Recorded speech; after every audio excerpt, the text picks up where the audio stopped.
कि पहली बार धरती पर इस तरह का डिजिटल और जो आधुनिक चीजें हैं, टेक्नोलॉजी, उसका इस्तेमाल कर करके महाकुंभ होने जा रहा है।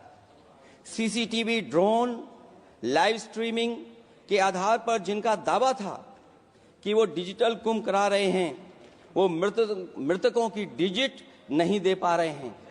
एक तरफ तो जो लोग डिजिटल डिजिटल डिजिटल अध्यक्ष महोदय कहने को थकते नहीं हैं, लेकिन जब कुंभ में इतना बड़ा हादसा हो गया है तो यही सरकार डिजिट नहीं दे पा रही है। और अगर 100 करोड़, अध्यक्ष महोदय, अगर ये बात गलत है तो मैं रिजाइन आपको देना चाहता हूं। अगर अध्यक्ष महोदय, ये माननीय सदस्य लोग अगर ये नहीं सुन पा रहे हैं तो मैं इनको एक एक को, आप नहीं गए स्नान करने, आप स्नान करने नहीं गए, इसीलिए इस तरह की भाषा का इस्तेमाल कर रहे हैं। अध्यक्ष महोदय, मैं आपका धन्यवाद देता हूं कि आपने मुझे महामहिम राष्ट्रपति जी के अभिभाषण पे बोलने का मुझे समय दिया है। अध्यक्ष जी, मैं सबसे पहले आपका अभिनंदन एवं अभिवादन करते हुए आग्रह करना चाहूंगा कि मुझे बोलने के लिए जो समय दिया है, मैं उसमें से 2 मिनट का समय महाकुंभ हादसे का शिकार लोगों की आत्मा की शांति के लिए खड़े होकर के मौन रखना चाहूंगा। अगर किसी अन्य को भी सच्चे मन से मृतकों के प्रति सच्चा भाव है तो वो भी हमारे सांसदों के साथ खड़ा होकर के ये मौन श्रद्धांजलि अर्पित कर सकता है। माननीय सदस्य अध्यक्ष महोदय, अगली लाइन अध्यक्ष महोदय, ये विषय, अध्यक्ष महोदय, आप सीनियर लीडर हैं। अध्यक्ष महोदय, ये अधिकार आपका है, कभी नहीं रही। ये मैंने विषय मेंशन करते हुए भरोसा है, इस विषय पर मौन कर दिया था, इसलिए अध्यक्ष का अधिकार है। हाँ, मैं वही अध्यक्ष महोदय, ये जो बात मैं शुरू कर रहा हूं, जहां मैंने मौन 2 मिनट के लिए श्रद्धांजलि की बात की है, ये अधिकार मेरा नहीं है अध्यक्ष महोदय, ये अधिकार आपका है। मुझे पूरा भरोसा है आप पर कि जब अभिभाषण की चर्चा खत्म हो रही होगी उस समय 2 मिनट का मौन श्रद्धांजलि जरूर दी जाए जो श्रद्धालुओं की जान गई है। नहीं, अध्यक्ष महोदय, नहीं, अभी 1 मिनट, आप लोग कुछ मत बोलो, नहीं, कुछ नहीं। अध्यक्ष महोदय, अभी तो अध्यक्ष महोदय मैंने बात शुरू नहीं की है, और जिन लोगों को तकलीफ है और जिनको दुख होना चाहिए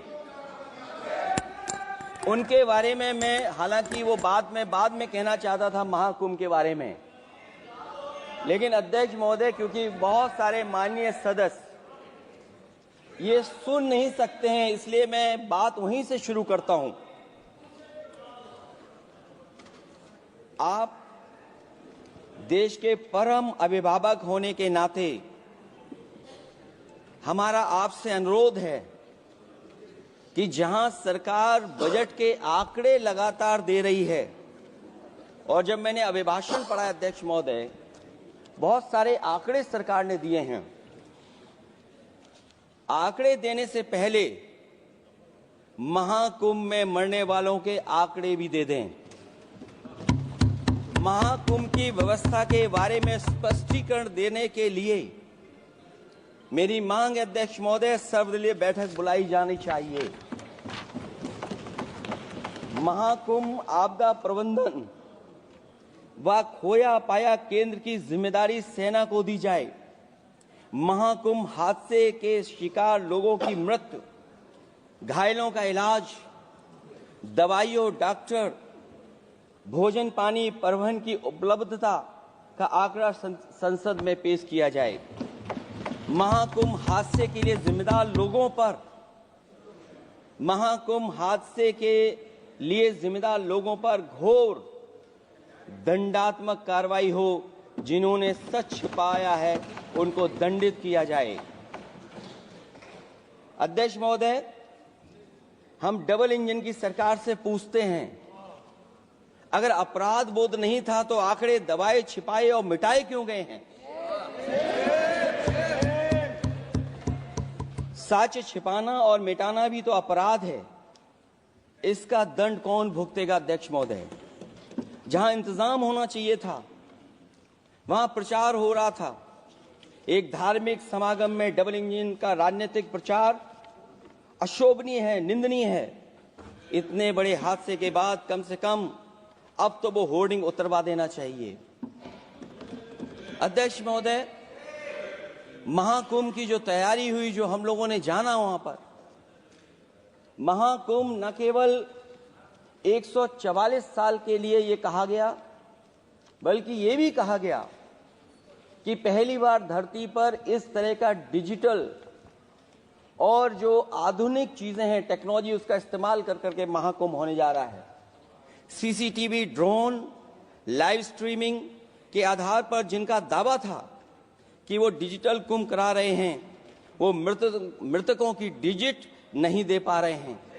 एक तरफ तो जो लोग डिजिटल डिजिटल डिजिटल अध्यक्ष महोदय कहने को थकते नहीं हैं, लेकिन जब कुंभ में इतना बड़ा हादसा हो गया है तो यही सरकार डिजिट नहीं दे पा रही है। हमारे अपने लोग मारे गए हैं, जिसमें परिवार का हर रिश्ता दिवंगत हुआ है। किसी की माता, किसी के पिता, किसी की बहू, किसी की बेटी, किसी का भाई बहन, चाचा चाची। बच्चों के आंकड़े तो अभी तक नदारद हैं। खोया पाया केंद्र ही लोगों को तो नहीं मिल रहा है। जो खोया पाया केंद्र था उसको भी लोग पा नहीं पा रहे, ढूंढ नहीं पा रहे। अध्यक्ष महोदय, कुंभ कोई पहली बार नहीं हो रहा है। कुंभ का आयोजन सदियों से होता आया है। हमारे पौराणिक और हमारे इतिहास के दस्तावेज ये बताते हैं कि समय समय पे जो भी सरकारें नहीं होंगी, जिसका भी राज रहा होगा अध्यक्ष महोदय, उसने महाकुंभ या इस तरह के कुंभ का आयोजन किया है। एक तरफ तो वो कि जो 144 साल बाद महाकुंभ होने जा रहा है, उसका इतना प्रचार किया। और मैंने तो कई टीवी इंटरव्यूज में, कई समाचार चैनलों पर ये बात सुनने में आई और सुनते रहे हम लोग कि सरकार ने 100 करोड़ लोगों के आने का इंतजाम किया है। और अगर 100 करोड़, अध्यक्ष महोदय, अगर ये बात गलत है तो मैं रिजाइन आपको देना चाहता हूं। अगर अध्यक्ष महोदय, ये माननीय सदस्य लोग अगर ये नहीं सुन पा रहे हैं तो मैं इनको एक एक को, आप नहीं गए स्नान करने, आप स्नान करने नहीं गए, इसीलिए इस तरह की भाषा का इस्तेमाल कर रहे हैं। अध्यक्ष महोदय, ये कहा गया कि 144 वर्ष के बाद ये हो रहा है। जहां तक मेरी समझ और जानकारी कहती है, जो एस्ट्रोनॉमी और एस्ट्रो चीजों को समझते होंगे वो ये स्वीकार करते होंगे जो भी कुंभ होता होगा वो 144 वर्ष के बाद ही होता होगा। लेकिन ये कहा गया कि नक्षत्र ऐसे हैं। तो मैं अध्यक्ष महोदय सरकार से कहना चाहता हूं कि सतयुग से लेकर के कलयुग तक ये सनातन परंपरा रही है कि संत, महात्मा, साधु समाज मुहूर्त के हिसाब से शाही स्नान करते हैं। उसमें नक्षत्रों के हिसाब से जो सहयोग बनता है वही शाही स्नान का मुहूर्त होता है। लेकिन भाजपा के राज में ये सनातन परंपरा टूट गई। पहले सरकार ने संत समाज को शाही स्नान रद्द करने का आदेश दिया, जिससे अनादिकाल की सनातन परंपरा टूटी। और फिर जब देश भर में ये बात उठी, तो उन्होंने हादसे को छिपाकर फिर से आदेश दिया कि अखाड़े शाही स्नान करने जाएं। इससे सरकार ने पावन मुहूर्त के स्थान पर अपने मनमाने समय पर स्नान कराने का आदेश दिया। बात उस दिन या तिथि की नहीं होती है, बल्कि निश्चित मुहूर्त काल की होती है। ये सनातन परंपरा तोड़कर इन लोगों ने अच्छा नहीं किया। और ये क्या परंपरा टूटी है कि नहीं टूटी है, मैं समझता हूं अध्यक्ष महोदय मुझसे बेहतर सामने वाले ज्यादा जानते होंगे इसके बारे में। और जो लोग, अध्यक्ष महोदय, जो हम लोगों ने देखा वहां पर लोग पुण्य कमाने आए थे और अपने अपनों के शव लेकर के गए हैं। चमत्कारी करिश्मा तो ये हुआ है, श्रद्धालुओं के शव मिल गए थे, पर सरकार स्नान करने वाले मरने वालों की बात स्वीकार नहीं कर रही थी। और इससे ऊपर ये बात जो वहां पर और हुई, अध्यक्ष महोदय, जब ये जानकारी हो गई कि कुछ लोगों की जान चली गई, लाशें हैं जो मोर्चरी में पड़ी हैं, अस्पताल में पड़ी हैं, उसके बाद सोचिए सरकार क्या कर रही है। अपने सरकारी हेलीकॉप्टर में फूड भर करके फूलों को डालने का काम किया। सोचिए, ये हमारी कहां की सनातनी परंपरा है। मैं जानना चाहूंगा सदन के माध्यम से हमारे माननीय सदस्य बताएं कि जहां लाशें पड़ी रही हों, न जाने कितनी चप्पलें पड़ी थीं, न जाने कितनी चप्पलें पड़ी थीं, न जाने कितने कपड़े पड़े थे, महिलाओं की साड़ियां थी, कपड़े थे, लेकिन उनको कैसे उठाया गया? उन सबको उठाया गया जेसीबी मशीन से, ट्रैक्टर की ट्रॉली से। उनसे उठा करके कहां फेंका कोई नहीं जानता, लेकिन जब उनको लगा कि वहां से बदबू आ रही है, तो यही सरकार के लोग छिपाने लगे हैं। यही आपका महाकुंभ का आयोजन था। और हर बात को छिपाने के लिए न केवल ये लोग मीडिया का सहारा ले रहे हैं, मीडिया का सहारा लेते लेते सुनने में आया है कुछ दबाव और कुछ स्वीटनर भी दिए जा रहे हैं जिससे उनकी खबरें बाहर ना आ जाएं। और अगर अध्यक्ष मोदी ये बात सब गलत है मेरी, अगर ये बात सब गलत मैं कह रहा हूं, तो अभी तो नेता सदन को अभी भाषण देना है। और मैं ये बात और कहना चाहता हूं, आप अपनी तरफ से जानकारी कर लीजिएगा। हमारे उत्तर प्रदेश के मुख्यमंत्री जी ने शोक नहीं प्रकट किया था। जब देश की राष्ट्रपति और प्रधानमंत्री जी ने शोक प्रकट किया, उसके बाद 17 घंटे बाद सरकार ने स्वीकार किया। अध्यक्ष मोदी, ये वो लोग हैं जो आज भी कोई सच्चाई स्वीकार नहीं कर सकते। इनका रास्ता क्या है मैं नहीं जानता हूं, कहां ले जाना चाहते हैं। लेकिन जब अध्यक्ष महोदय मैंने अभिभाषण पढ़ा है राष्ट्रपति महोदया का, तो वही पुरानी बातें कि 12 करोड़ शौचालय बन गए हैं, 10 करोड़ गैस कनेक्शन हो गए हैं, 80 करोड़ लोगों को राशन दिया जा रहा है, 25 करोड़ लोगों को मिडिल क्लास में शामिल कर दिया गया, न्यू मिडिल क्लास में शामिल कर दिया गया। 80 और 85 को अगर हम जोड़ दें अध्यक्ष महोदय, 105 करोड़ हो गए। बच्चों को और जोड़ दें तो सरकार अध्यक्ष महोदय किसके लिए काम कर रही है? किसके लिए काम कर रही है? अगर 80 को राशन दें, 25 को न्यू मिडिल क्लास में जोड़ दें, 105 करोड़ हो गए। और जो बाकी बचे हैं हमारे देश की आबादी, जिसको 140 करोड़ बता रहे हैं, उसमें कम से कम बच्चे कुछ तो संख्या होगी, आधी आबादी की संख्या होगी। अगर उसको हम बाहर निकालें तो आगे आज सरकार किसके लिए काम कर रही है? वही बात पुरानी सुनने को मिलती है कि राष्ट्रीय मिलिट्री स्कूल बन गए हैं, राष्ट्रीय मिलिट्री स्कूल जिनमें बालिकाओं की भर्ती शुरू हो गई है। अध्यक्ष महोदय, ये एक बता दें जो नया इन्होंने 10 साल के अंदर राष्ट्रीय मिलिट्री स्कूल खोला हो। और कंफ्यूज मत होना, राष्ट्रीय मिलिट्री स्कूल कौन से होते हैं, सैनिक स्कूल कौन से होते हैं, ये कंफ्यूज मत होना। 10 साल में सोचिए अध्यक्ष महोदय, एक भी नया राष्ट्रीय मिलिट्री स्कूल नहीं खोला है। अगर खोला हो तो सरकार जरूर बताए।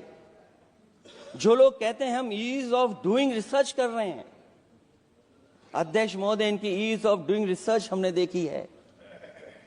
इनकी ईज ऑफ डूइंग रिसर्च अपनी इमेज चमकाने के लिए और दूसरे की इमेज बर्बाद करने के लिए ईज ऑफ डूइंग रिसर्च चल रही है।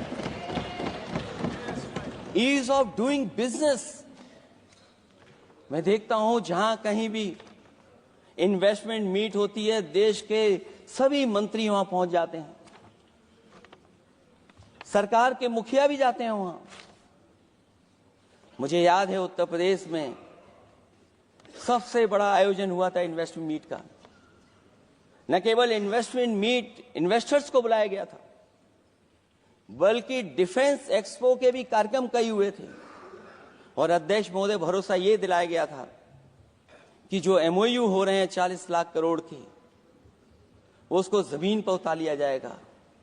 मैं इन्हीं डबल इंजन की सरकार से जानना चाहता हूं कि जो 40 लाख करोड़ के एमओयू हुए, उसमें कितना जमीन पर यह सरकार उतार पाई है। कहीं ऐसा तो नहीं है कि सरकार के डबल इंजन आपस में ही टकरा रहे हों। अब तो जो खबरें हम लोग पढ़ते हैं, न केवल इंजन टकरा रहे हैं अध्यक्ष महोदय, अब तो डब्बे भी टकराने लगे हैं। सुना है क्योंकि दिल्ली में चुनाव है, आप इंजीनियर की डब्बा हैं। ये हमारे पुराने माननीय सदस्य हैं, आप हम एक हैं, बस जगह अलग बदल गई। जिस विभाग के मंत्री हैं वो हमारा ही काम है, आप लोग अच्छा नहीं कर रहे हैं। अध्यक्ष महोदय, दिल्ली का चुनाव है तो मैंने राष्ट्रपति जी के अभिभाषण में सुना कि यहां पर मेट्रो की जो दूरी है वो दुगनी कर दी गई है, पटरी दुगनी कर दी गई है, एक्सपेंशन हो गया है इतना। अध्यक्ष महोदय, मैं स्वीकार करता हूं दिल्ली का चुनाव है, आप एक्सपेंशन की बात करेंगे, लेकिन कभी आपने क्यूटो का नाम सुना है? आपने वेनिस का नाम सुना है? मैं अध्यक्ष महोदय आपके माध्यम से, जिसको क्यूटो बनाने के लिए सपना देखा गया था, 10 साल पूरे हो गए हैं, अभी तक वहां पर मेट्रो की शुरुआत नहीं कर पाए हैं। और अध्यक्ष महोदय, मैं ये बात इसलिए कह रहा हूं, अध्यक्ष महोदय मैं इसलिए बात कह रहा हूं कि जिस समय समाजवादी सरकार थी, जितनी भी मेट्रो आज यूपी में चल रही हैं, सब की सब समाजवादियों की देन है, एक भी आपकी देन नहीं है। और इस समय पर मैं याद करना चाहता हूं, उस समय देश के प्रधानमंत्री मनमोहन सिंह जी को जब मैं पहली बार मुख्यमंत्री बनकर के उनसे मिलने गया था, मैं बहुत सारे उनके काम उत्तर प्रदेश के लेकर के गया था। आज वो हमारे बीच नहीं हैं, लेकिन कम से कम उन्हें इसी बात से याद कर रहे हैं, जो जो मैंने काम उस समय दिए थे, एक एक काम उस समय के प्रधानमंत्री जी ने मेरा पूरा कर करके, और उसका परिणाम ये हुआ है अध्यक्ष महोदय, और उसका परिणाम ये हुआ है कि आज उत्तर प्रदेश में जितनी भी मेट्रो चल रही हैं, चाहे वो लखनऊ की हो, कानपुर की हो, आगरा की हो, नोएडा की हो, ग्रेटर नोएडा को जोड़ रही हो, दिल्ली को जोड़ रही हो। और अध्यक्ष महोदय, जिस समय उद्घाटन हुआ था दिल्ली से नोएडा को जोड़ने वाली मेट्रो का, उस समय देश के प्रधानमंत्री एक विदेश के बहुत बड़े उनके साथ बैठ करके गए थे उद्घाटन करने। वो अगर किसी ने काम किया था पूरा, तो नोएडा अथॉरिटी और समाजवादी सरकार ने, उसमें आपकी देन कोई नहीं थी। ये बात मैं मेट्रो की इसलिए कर रहा हूं कि जो लोग दिल्ली में मेट्रो बना रहे हैं, वो बनारस में मेट्रो क्यों नहीं बना पा रहे हैं? और दिल्ली का विकास अपने आप हो जाएगा, बस ये जो भारतीय जनता पार्टी की दिल्ली वाली सरकार है वो हस्तक्षेप करना बंद कर दे। अध्यक्ष महोदय, रिवर लिंकिंग का कार्यक्रम कुछ दिन पहले प्रधानमंत्री जी ने किया। अध्यक्ष महोदय, मैं आपके माध्यम से, जहां किसानों के लिए एक नई चीज आ रही है, जिससे कि न केवल उनकी खेती बाड़ी बल्कि बहुत सा सुधार दिखाई देगा। खेती बाड़ी को भी पानी मिलेगा, पीने का भी पानी होगा। इंटरलिंकिंग पुरानी योजना है, और मुझे याद है जब पहली बार उसका एमओयू साइन हुआ था, उस समय दोनों प्रदेश के मुख्यमंत्री शामिल थे, लेकिन जब उद्घाटन हुआ है तो दोनों के प्रदेश के मुख्यमंत्री वहां से गायब थे। और वो कारण अगर जानना चाहोगे तो वो कारण भी बता दूंगा अगर आप कहोगे तो। जहां इंटरलिंकिंग हो रही रिवर की, ये अच्छी योजना है। 40,000 करोड़ रुपए आप खर्च करने जा रहे हैं। लाखों लाख जमीन उत्तर प्रदेश और मध्य प्रदेश की सिंचाई के लिए शामिल हो जाएगी। लोगों को पीने का पानी मिलेगा। लेकिन जिनकी जमीन जाएगी उन किसानों को, गरीबों को क्या सरकार मदद कर रही है? लैंड एक्विजिशन मैंने भी की एक समय पर, और मुझे याद है अध्यक्ष महोदय, जब मैंने लैंड एक्विजिशन किया था उसमें भारत का ये लैंड एक्विजिशन एक्ट नहीं आया था। मैंने किसानों से बातचीत की थी और किसानों से समझाया कि ये योजना से, परियोजना से क्या लाभ होने जा रहा है। वहां के किसान तैयार हो गए और उसका परिणाम ये था कि 21 महीने में देश का सबसे बेहतरीन एक्सप्रेसवे और जमीन एक्वायर कर करके हम लोगों ने बना करके दिखा दिया। और जब उद्घाटन हुआ था तो उसमें भारतीय वायुसेना के विमान सुखोई और मिराज को उतार करके हम लोगों ने उद्घाटन किया था उसका। ये बात मैं इसलिए बता रहा हूं, जिस हाईवे पर देश के प्रधानमंत्री जी उतरे थे और उद्घाटन के बाद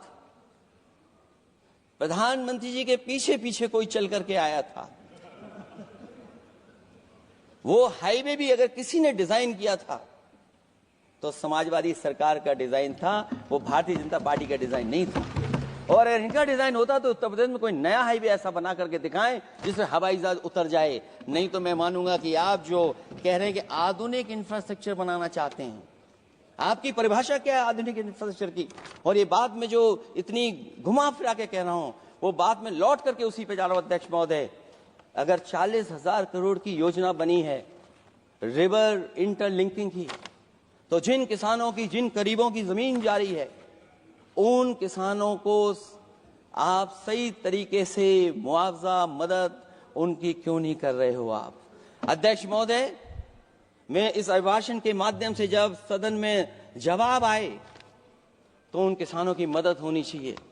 वो किसानों के पास कुछ नहीं है। उसके बाद आपका जो पैकेज है, आपका पैकेज पता नहीं क्यों कंजूस बनाता है कोई। आपका पैकेज कंजूस बनाता है कोई। कम से कम आपका दिल बड़ा होना चाहिए, और इतना बड़ा दिल हो कि किसान खुशहाली के रास्ते बजाए। आपने किसानों की आय दोगुनी नहीं की, आप आय दोगुनी नहीं कर पाए हैं। कम से कम उन्हें वो मदद करने का काम करें। इसमें अध्यक्ष महोदय, मैं राष्ट्रपति जी के अभिभाषण पर पढ़ रहा था कि सोलर को लेकर के और रूफटॉप सोलर एनर्जी को, स्कीम को लेकर के बहुत बड़ी योजना और कई हजार करोड़ रुपए सरकार खर्च कर रही है। मुझे याद है जब देश के राष्ट्रपति कलाम साहब थे, उन्होंने एक प्रेजेंटेशन किया था सरकार के सामने, और प्रेजेंटेशन के बाद मैंने उनसे निवेदन किया कि अगर ये योजना मैं कर दूं तो आप क्या उद्घाटन करने आएंगे? उन्होंने कहा कि अगर ये आप कार्य योजना लागू कर देंगे तो उद्घाटन करने भी मैं आऊंगा।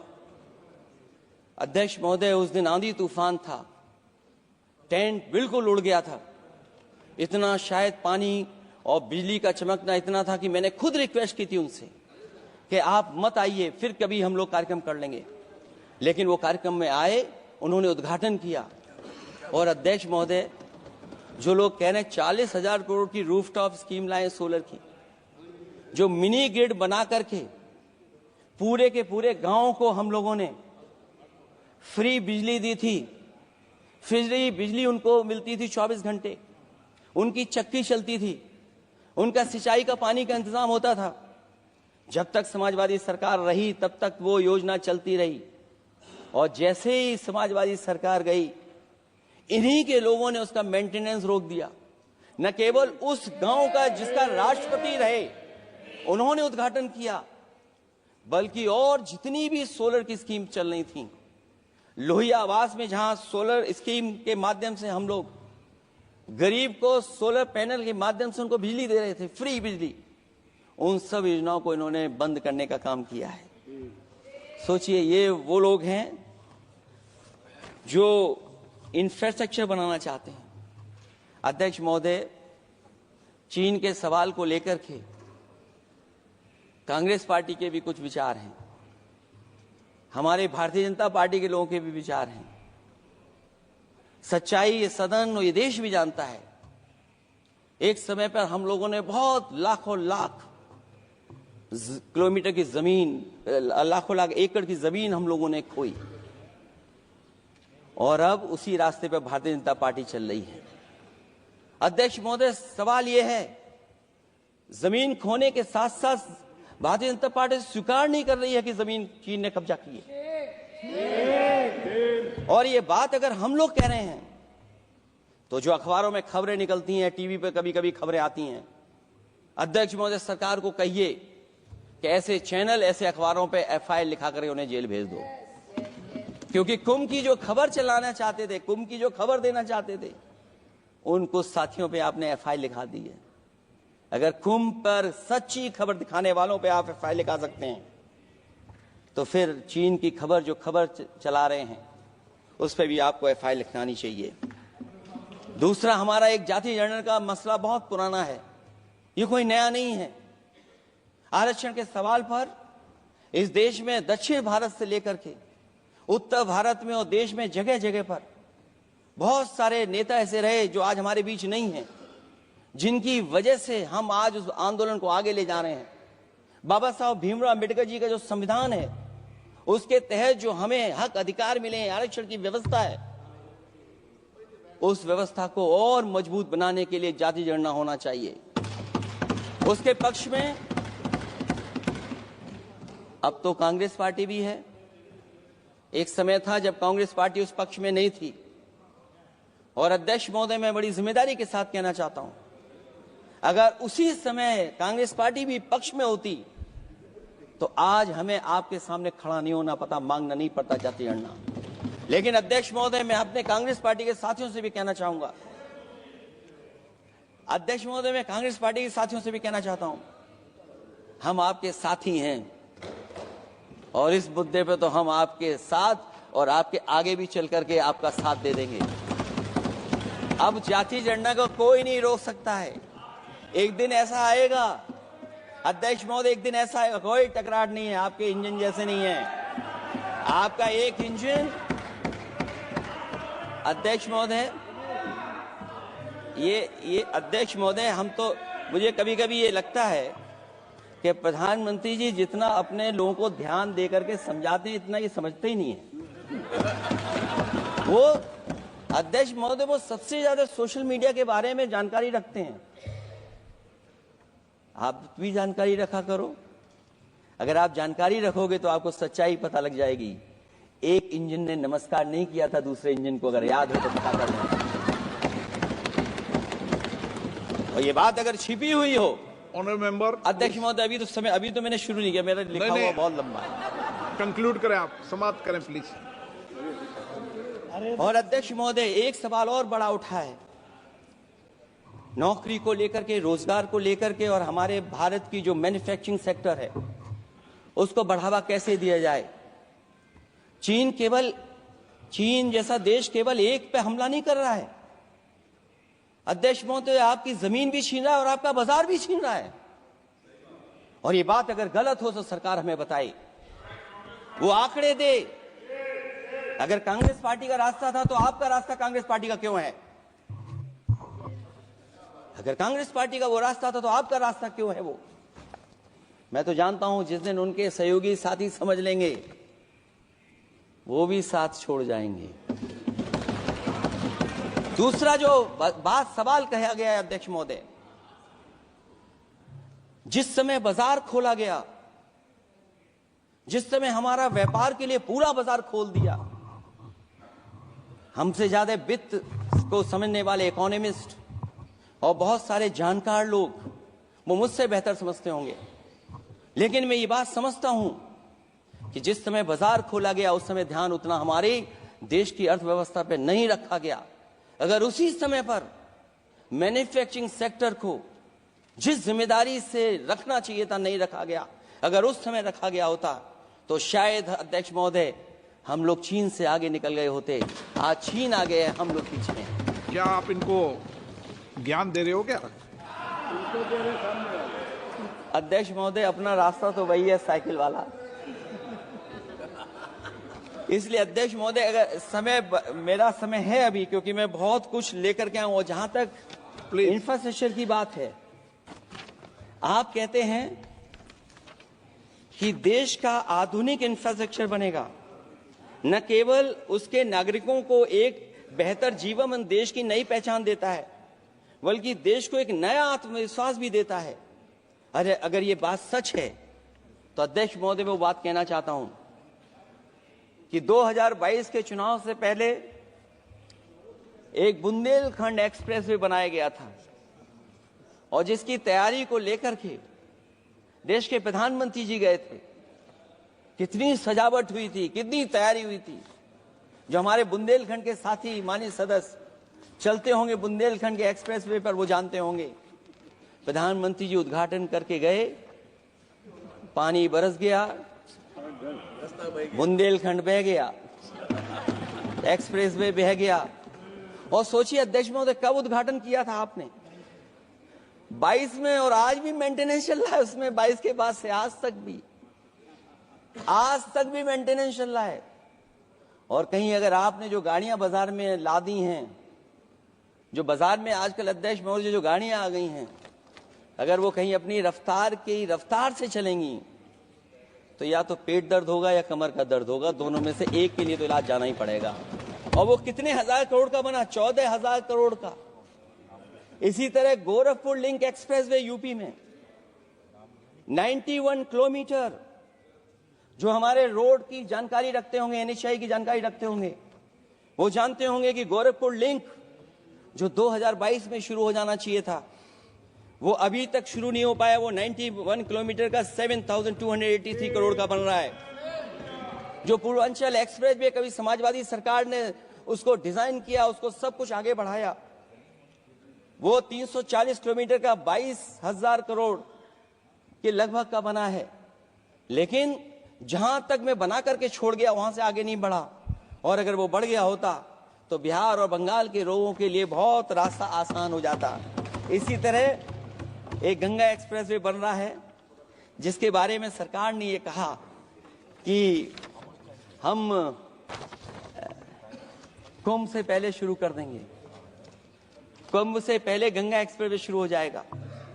अध्यक्ष महोदय, वो नहीं शुरू हो पाया।